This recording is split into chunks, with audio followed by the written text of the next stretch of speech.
Well, it looks rather live. Hey guys, Professor Bill, Comic Book University. It's that time of week. It's that time. Yes, it is time. All right, let's get started with this. We've got a couple of books here, two of them specifically. We got X-Men number 2 by Hickman, and we've got Fallen Angels number 1 by Brian Edward Hill. Would you believe that this one is actually more difficult to understand than this one? And anybody who knows Brian Hill's work, you understand why. Like this son of a gun. There's a reason why I read this book second.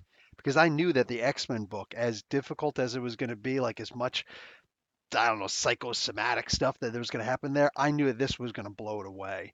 It's also thicker. It's also thicker. That's odd. Hill's a monster, man. Phew, this guy's a straight up monster. So first, let's talk about the X-Men book because yeah, let's do the easy one first. Let's talk about issue number 1 of the X-Men. This was great. Only a few characters in this, realistically. Let's actually get to that character page. First off, we got Jonathan Hickman is the writer, Lanil Francis Yu on art, inks Jerry Alaguilan, Sunny Rowe on colors, letters by VC's Clayton Cowles, and Tom Mueller does the design. Cover art by Lanil Francis Yu and Sunny Rowe. Marcus Martin does a variant cover, another one by Ron Lim and Israel Silva. And yeah, don't forget that the head of X is Jonathan Hickman. Yet he doesn't. Yet he just takes all editing on here. He doesn't put himself on top of that. This issue is called Summoner, and X-Men were created by Stanley and Jack Kirby, of course. Okay, so we got Cyclops, Prestige, and Cable. Those are the three X-Men that are in this. The three mutants who are in this. So yeah, like only those three, and they get a great chance to shine. I love first off that they kept Rachel. She's Rachel Gray now. She recently took the name of her mother instead of her father's name, so she's Rachel Summers. She's not Rachel Summers anymore. She's Rachel Gray, which is perfectly fine. What's her name? Just did that recently too. Nadia, Hank Pym's daughter. He just took Janet Van Dyne's name, so she's Nadia Van Dyne now, not Nadia Pym anymore. Which all of it's I don't know. It's very non-traditional, but whatever. Who cares? It's like the idea of wives keeping their maiden names as opposed to saying their husband's names as though they're property. Um, so I love the idea that she kept the name Prestige in this instead of going on to something else yet again. But Prestige is a good name. I'm still used to calling her Phoenix. Every time I see her without thinking about it, it's always Phoenix. But I'm old, so it is what it is. All three of these characters are treated pretty well. Um, young Nathan, is treated much better. In fact, the way that he's handled in this book by Hickman, it makes me understand that recent book that I'd read where he's like, "Ma, can I trade Raza for guns?" Somebody had said that maybe it was just him being sarcastic or being silly, whatever. And I didn't know if I believed that. No, I 100% believe that right now because yes, this is undeniably um, one of those situations. Like that's the way he's acting all throughout this comic book. So it's cool. Whoever that person was, you were right. I was wrong. So I totally recant that statement that I made about it being stupid. As far as Cyclops in here, Cyclops is a straight beast. Like you will read certain parts in here, and if you are a Cyclops, in fact, I already see some people there. Cyclops is the goat. And yes, he is one of the greatest of all times, just hands down. He is treated that way in this. Hickman understands the character. He understands the love that people have for the character, and he absolutely takes care of it. There are some boner moments in here. What do I mean by that? Not boneheaded moments. No, no. There are some moments where Cyclops will talk, usually talking, but every so often he'll do something, and you suddenly like the table lifts a couple inches off the table. I'm just saying. I'm just saying there are a couple of those moments in this. This is a very, very good book, solid book. So basically these three are hanging out and they're like, "Oh yeah, Krakoa. Hey, it turns out that there's another island that just kind of, you know, appeared far away that way." And Krakoa suddenly started going towards it. It's like, "Wait, what?" So they took the X-plane to go and check it out, and this is what it looks like. Yeah, it's all Cthulian. There's some kind of mystical tentacles coming out. It looks like every Japanese hentai that we've ever seen before. And don't lie, we have all watched at least one of those. At least one. Anyway, um, so yeah, there was some serious hentai action going on. Cable's hysterical in this. He's like, "So I brought my pistol with about 1,000 rounds of standard ammunition. I brought my rifle with a whole bunch of really cool ammunitions and that, and I brought a couple thermal detonators, thermal grenades, and blah blah blah. I'm starting to wonder if I brought enough." Dude, calm yourself, man. Calm yourself. Like maybe not so much caffeine in the morning. What do you say? But still, I love it. Still, he can also still be very serious while because Cyclops walks in, he's like, "Hey kids," and they're like, "Hey dad, hi dad," which I think is freaking hysterical. While Prestige and Dad Cyclops are hanging out and they're talking, Cable actually spends several minutes while they're actually talking about him too, several moments just staring down the sights of his sights. I'm used to staring down the sights of the rifle. No, he's actually using a scope, the sights of his scope. So anyway, um, they show him being pretty cool in this. He's looking at this one animal. It's like it looks kind of like a rhino in here. You get to see it right here. I'm trying to see it also. You get to see this animal. It's pretty cool, right? And he's looking. He's like, "Yeah, it looks pretty tough, but you see the hind legs and the feet of this thing. That's not a carnivore. You know that's some kind of a vegetarian. He's not very high on the totem pole on the food chain. You know, so." What do you call it? The all of a sudden this thing shows up. This big tentacle monster right here with teeth. I'm like, "Yep, I've seen this before. Rachel, you better run because it's coming after you. These guys are just gonna get killed. You, I'm telling you, I have seen hentai. I know how this works." So anyway, yeah, this cow thing gets eaten, and these guys have to go at it. They got flamethrowers and psychic energy and optic blasts, and they're taking things out. Now we're gonna come to this this cat. Now pay attention to that symbol on his chest, the dot within a circle and the three lines on the bottom. Because in a little bit, oh, and he's talking about his mother. He's talking to his mother. Now down here you get to see the symbol. You get to see all three of these symbols. These are summoners from Arakoa. If you remember, what was it? What the heck was that thing called? Okay, Powers of, I had to look it up really quick so I knew exactly where it was. Powers of 10, issue number 4. Okay, you get to see the first appearance of Akara. You also get the origin of Krakoa and the first appearance of Arrako. So Krakoa and Arrako came from Okara. That's the two islands that came from this thing, island-ish. All right, it was split in half by the sword. Y'all remember? Y'all know what I'm talking about. Anyway, so there's that. This island is Arkoa. Krakoa is going towards it. So it's like, oh, they're siblings, right?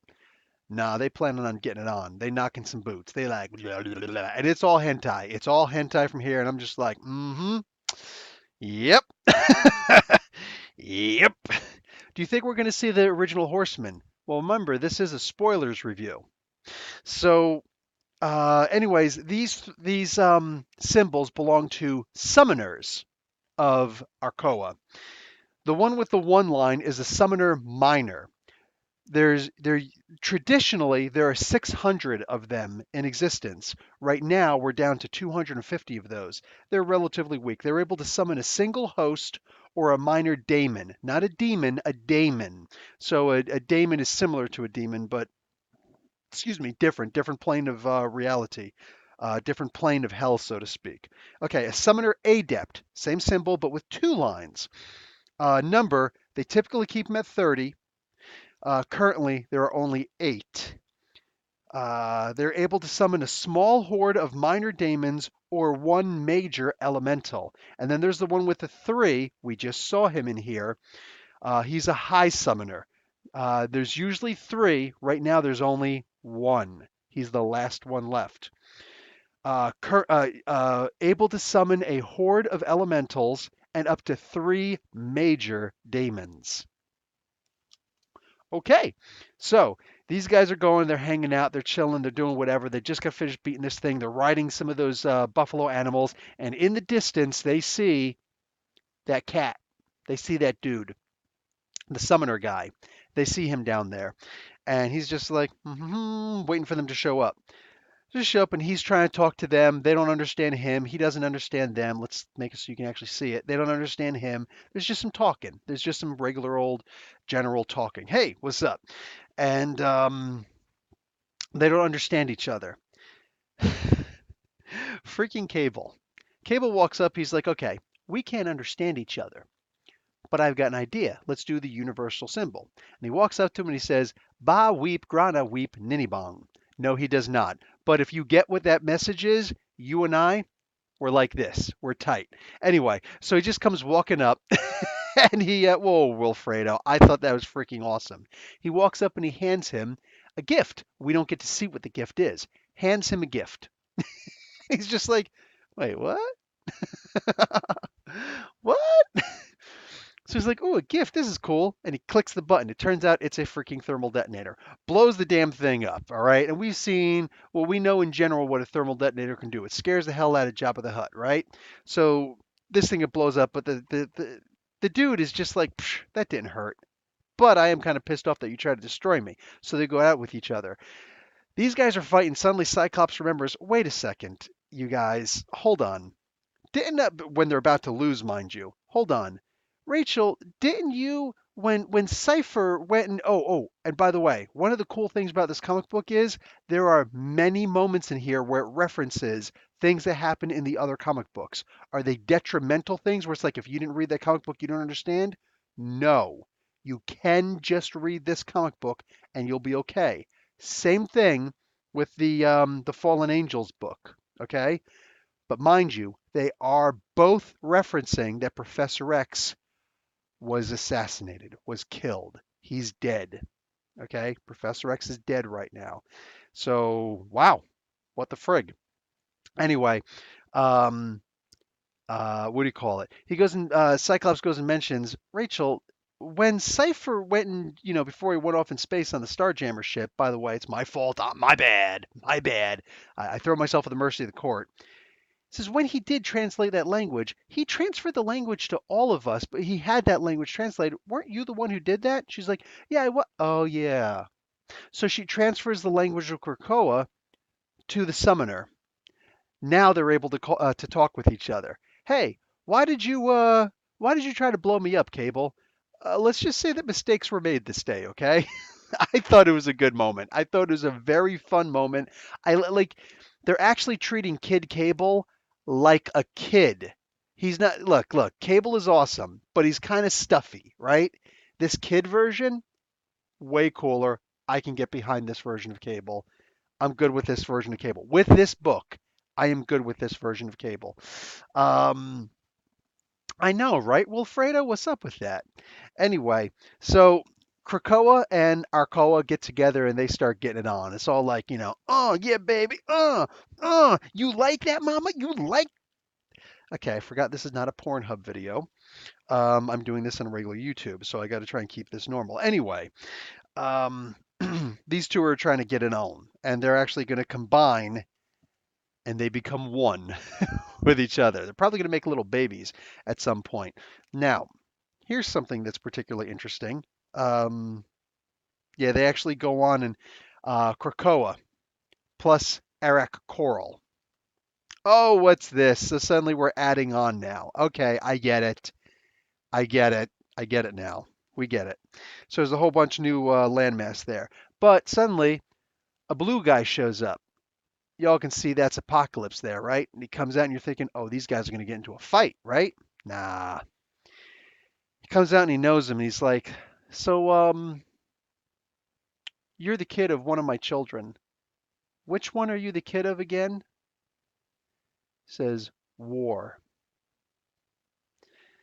This is the son, child, whatever, of the Horsemen of War. And he's like, ah, yes, I remember. And if this is not the most touching scene you will ever see Apocalypse in, I don't know. Because like, dude, I almost like broke up. I almost broke down when I saw this picture. And he says on here, yes, I will protect you. I can't. What does he say on here?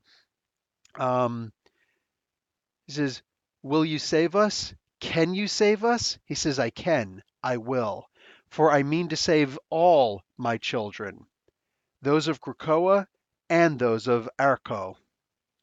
That is a freaking beautiful scene, man. Oh my God, this was beautiful.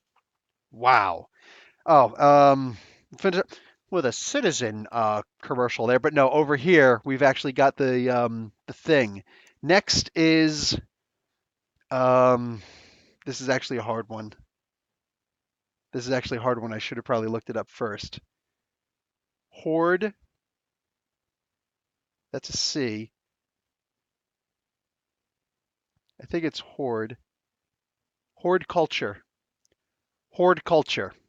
I'm positive that's what it is right now. Okay, I'm pretty positive that's what I'm like 98% sure it says horde culture. I'm trying to read it fast and come on. All right. So yeah, next issue should be horde culture. Okay, cool, man. Cool. So now we're gonna get on to the actual difficult one. Now we're gonna get on to the difficult one. Um, yes, there were variant covers for this, but I didn't get the two variant covers for it. Now let's check out Fallen Angels issue number 1. Again, this one was difficult. This was a rough one. This was hard to understand, but is what it is. Okay, first off, Brian Hill is the writer. Simon Kudransky on art, Frank D'Armata on colors, VC's Joe Sabino on letters, Tom Mueller on design, Ashley Witter doing the cover art. Okay, this is an issue 1, so there's a whole bunch of variant covers on this. I'm not going to get into all of them. Liefeld actually did one with Romulo Fiore Jr. That's interesting. Okay, so Jonathan Hickman, head of X. This issue is called Bushido. Bushido, I think most of you guys know, is the way of the samurai. It's the code of the samurais, of samurais. Samurai. Samurai in and of itself is a plural or singular word. Okay. Oh, you got a nice variant cover there. Awesome. We haven't had a philosophical X-Men book in a while. Oh, this one does it. This one definitely does it. So, I'm not going to tell you what we start off with yet. I'm actually going to finish with what we start off with. Instead, I'm going to get to Kwanan learning when she's young. Kwanan is young. She's learning from her master. We don't actually know who her master is. Just some really tough SOB, and he's kind of a jerk. Anyway, um, he's making her rough. He's making her strong. We start off with this little girl who puts some kind of tech device up to her ear. Oh my God, a whole lot like this one I got in my ear right now. She hits the button and all of a sudden, and she falls down and she seems to die. Like black ink covers her eyes and starts to actually drip out and she just drops out. Why are there so many drugs in the X-Men world right now, right? The X-Men are pushing drugs on people. They're supposed to help people. We'll see. We'll see. What do you call it? There's a drug war going on. The Krakoa plant is everywhere. You know what I'm saying? Like the drugs all over the place. And now all of a sudden there's this new drug. And this is a hell of a drug that we're talking about here. We later on come to learn that this is called Overclock. It is basically some kind of really weird cyber drug.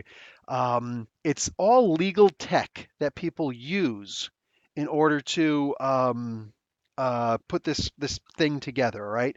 It's all legal tech. When they put it together, that is not legal. It's actually been outlawed in Europe, but they're having a hard time with the laws actually enforcing that. But they're doing the best that they can. While they're putting this out, it's also permeated North and South America, and 3 years ago, it started showing up in Southeast Asia. Okay, so I'm thinking Madripoor mostly, right? But this is Japan very specifically that they're talking about. We have Kwanan getting this message that this Apoth person, not Apoc from the Matrix, no, no, no, very different. Rather, Apoth, which is it's a Greek. I had to look it up to be sure. It's a Greek word. It means apothesis. the act of a human becoming a god. That is freaking awesome. Now, would I normally research it that much and actually pay that much attention to it if it were anybody else? No. But it is Brian Edward Hill, and this guy is a beast, and you know there's something behind it. So I love the idea there's that little stuff there, and I fully believe that. Then again, I've often been wrong with some things that I've speculated with him, but nonetheless, no, I'm putting it out there. I'm putting it out there. Plus, he is really into the occult. So, anyways, Quanon goes to um, Magneto and is like, "Hey, I'm gonna need to leave the island because there's this stuff going around. I'm having a vision. This is a really important thing. I need to go and handle business." He's like, "No, I can't let you leave the island." She's like, "What? How could you? But I need to leave the island. Listen, I'm saying you can't leave the island. I am telling you you cannot leave the island. But if you go east from here, Mr. Sinister is down there, and you can go talk to him, and he'll show you how to get off the island." It's like, wait a second. Whoa, whoa, whoa, whoa, hold on. Let me see if I can understand this. You're telling me that I can't leave the island, but you're telling me how to leave the island? He's like, yeah, because officially and then unofficially. You get it? So she gets it. So she goes to Sinister. I'm not going to tell you what happens or like what the conversation is with Sinister because it's actually really cool. It's actually really cool. It's a fun read. And for everybody who's like, I don't like this version of Sinister because and I'm with you. I'm with you. I don't like this version of Sinister because he's too funny, he's too silly, he's too, comical. It's like a Leslie Nielsen film. Yeah, I get it. I 100% get it. This version is not that version. This is a badass, mean, sadistic version of Sinister. And oh man, has anybody ever watched not Full Metal Jacket? What's that Clint Eastwood movie? Not Hamburger Hill, Heartbreak Ridge. It is like I don't like a lot of war movies. I really don't like to watch war movies, but I do love that movie. Um, just said it. Heartbreak Ridge. That was actually a story of the Rangers going into Grenada. I know they say Marines, but that's because the Rangers were asked, "Hey, can we work with you guys?" And blah, blah, when you did the thing, and they're like, "We're Rangers. We don't give away our secrets, so piss off." They said, "Well, we're going to go to the Marines and see if they'll do it." It's like, yeah, they probably will do it, and I'm sure they'll take credit for it, but it was Rangers. And if you have any questions about that, by all means, look up the invasion of Grenada, the American invasion of Grenada, and I think it was 1985.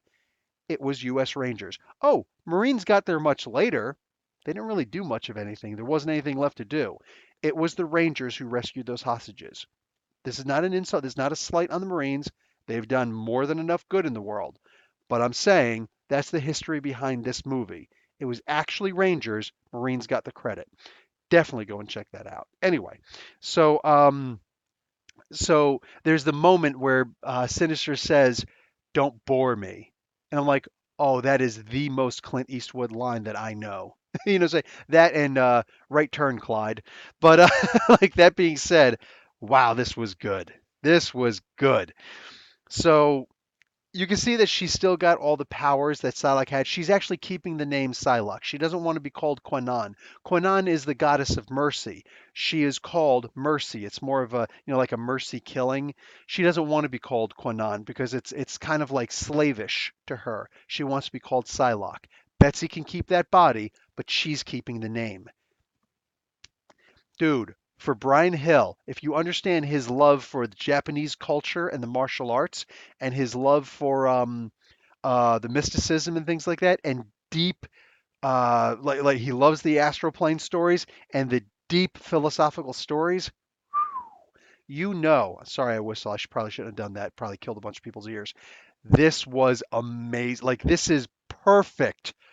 Perfect. I honestly thought that having Cassandra over in the Batman and the Outsiders, having him write Cassandra was going to be a great story for him.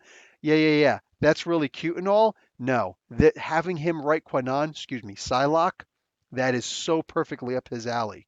So, anyways, he needs a couple people to join up with him. Here's where it starts to get a little weird because he's going to take X-23 with him, and he's going to take Cable.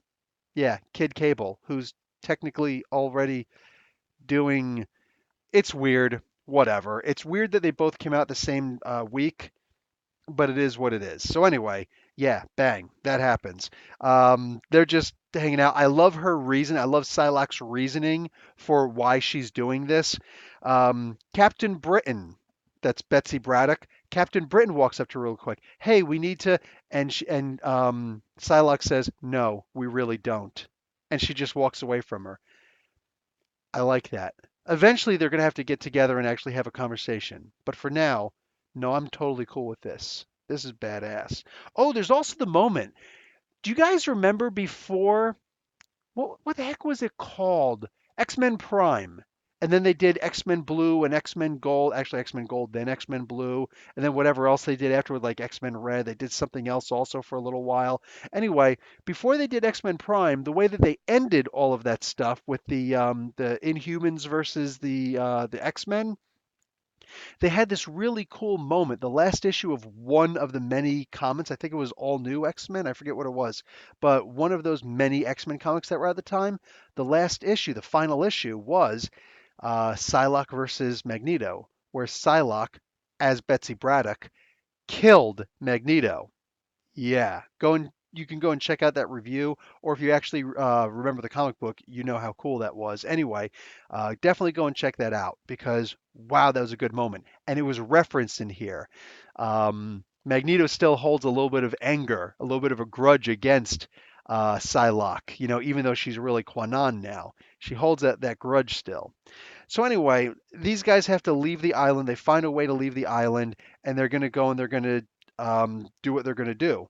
You get a two-page understanding of what overclock is. And it's cool the way that they did it. It's split up. The black is actually like user testimonies or like a scientist talking or a representative from the state of Wisconsin. They have a whole bunch of stuff going on, and it's actually really cool. I dig the way that he's got that explanation there. So anyway, all these nobody's dying from overclock, but lots of people are overdosing. Like the overdoses are actually going insane.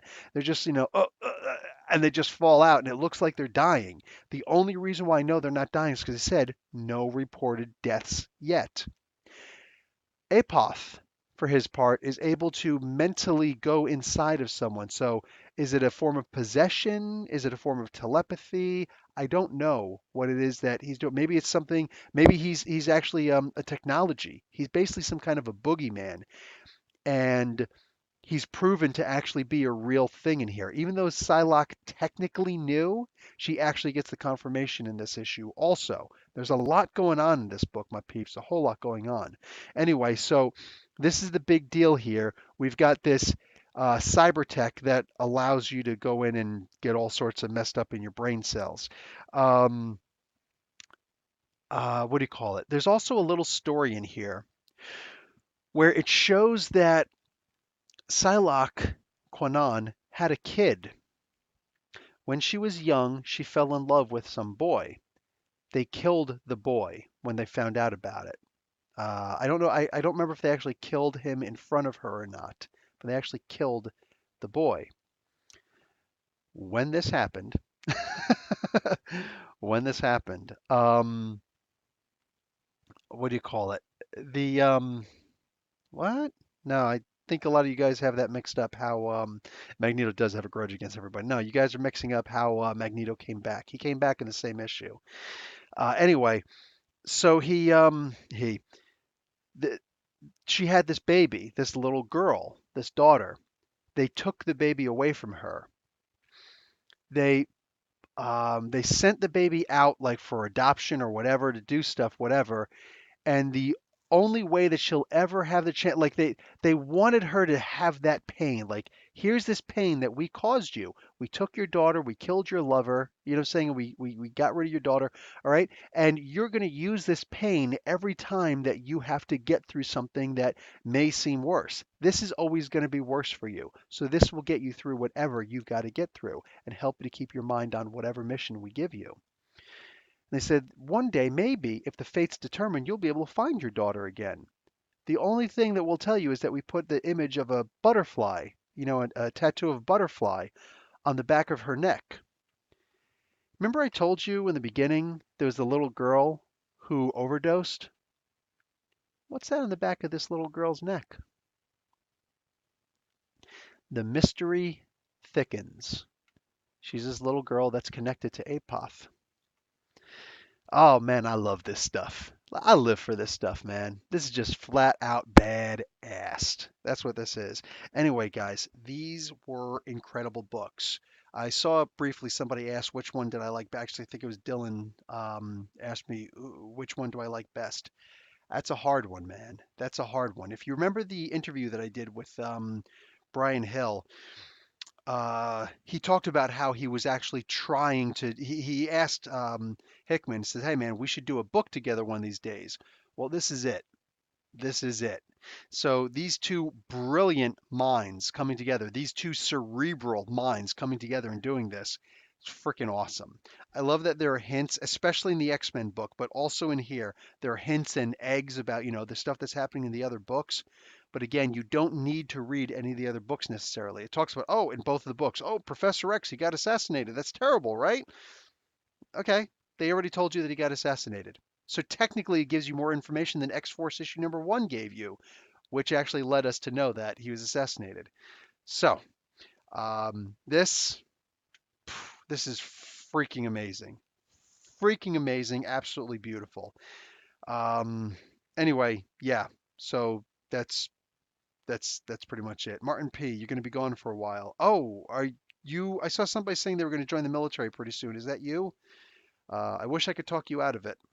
I really wish I could. Um, but I know I probably can't if that's what you're actually doing and where you're going.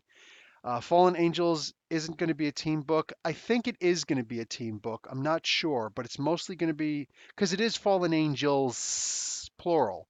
So maybe they're talking about whomever, but I'm not entirely sure. Anyway, um,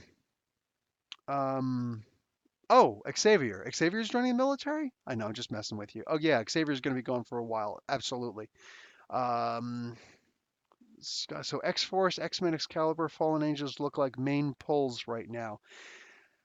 Honestly, they all look like main poles right now. Oh, and let me also tell you, oh, shoot, yeah, there's also the thing in the back of this. There's the two things there in the back of this book that I want. This one, for instance. Um, oh, that's a Y. Duh. Nobody ever says Y anymore. Crystal? Crystals? No. Chrysalis. Stupid. Okay, that's actually okay. That actually makes a whole lot of sense. This is chrysalis. This says chrysalis. Um, there's two moments in here where somebody says to somebody else, "You are ugly. You are like a caterpillar, but I will make you beautiful like a butterfly." It's actually like they're powerful moments. They really are powerful moments, and I'm interested in seeing how that works. Anyway, yes, butterfly reference. Get where. Anyway, what's the other thing I wanted to show you guys was what's coming up next. Next week will be the 20th of November. We got two books again. We got Excalibur issue number two and Marauders issue number two. The week after that, November 27th, shoot me now, we have got New Mutants number two and X Force number two and Fallen Angels number two. For the love of God, we've got three issues coming out that day. So next week, two issues. The week after that, three issues. That's going to be one hell of a freaking thing. Psylocke's power signature mask equals butterfly. Yep, that's right. Um, but what's funny though is that Betsy Braddock did that also. So maybe it just means that these two were perfectly bonded with each other in some ways. That's why, the Siege Perilous put her in that body. That was just a really weird one. The whole thing was just really weird. Anyway, but the entire Fall of the Mutants was pretty weird. I'm pissed my elf is not in any of these. No, Nightcrawler is in one of these books, Hoka 2. I can't remember which one, but Nightcrawler is in one of these books. Betsy getting the wolf, next issue of Excalibur. Uh-oh. Did Betsy ask or talk with Psylocke and she walked away? Yes. Yeah, I mentioned that really briefly. Is Kurt supposed to be? Yes, Marauders. That's the one, Scott. Yes, she's in Marauders. A couple people. Nightcrawler is in Marauders. Going to be sneaking comics around my turkey and stuffing. Oh shoot, that's right. American Thanksgiving is going to be coming up pretty soon. I forgot about that. Duh. We already have Thanksgiving up here, so I'm going to forget about all that stuff. Ugh, whatever. Anyway, he appeared in Marauders, Professor, not a main. You don't think it's a main? I like Marauders. I like Marauders. Pretty fun. Anyway, so yeah, that's going to be it. So I'm going to bounce out of here now because I got a couple of reviews to put up and I got a couple more comic books I want to read. So far, the comic books that I have read, I almost finished my DC books. I still have go figure Brian Edward Hill's um, Outsiders book to read, Batman and the Outsiders, and I've got what's the other one? Oh, Batman's Grave to read by Ellis. I read this, effing amazing. I read Dollhouse Family. I read Mr. and Mrs. Freeze in Detective Comics. I think that's 1015. Yep. I actually read and reviewed Event Leviathan. All this stuff is coming up at 3 and every 15 minutes thereafter. Detective Comics. No, this is The Flash. This is The Flash. I didn't do the I did the review. I didn't edit it yet. Far Sector. Oh yeah, brand new. Speculator's Wish right there. I hope you guys put in to buy that comic book because first appearance of every single thing that happens in that comic book is a first appearance. Kind of important. I did Hawkman. I missed Hawkman Day. Really bad for me. Got an awesome Richard Pace variant cover right here. How you doing? And then Wonder Woman. Read that. This is the first issue by Orlando. And then well, for him starting his new run. And I did Punisher Soviet, the only other Marvel book that I read besides these two.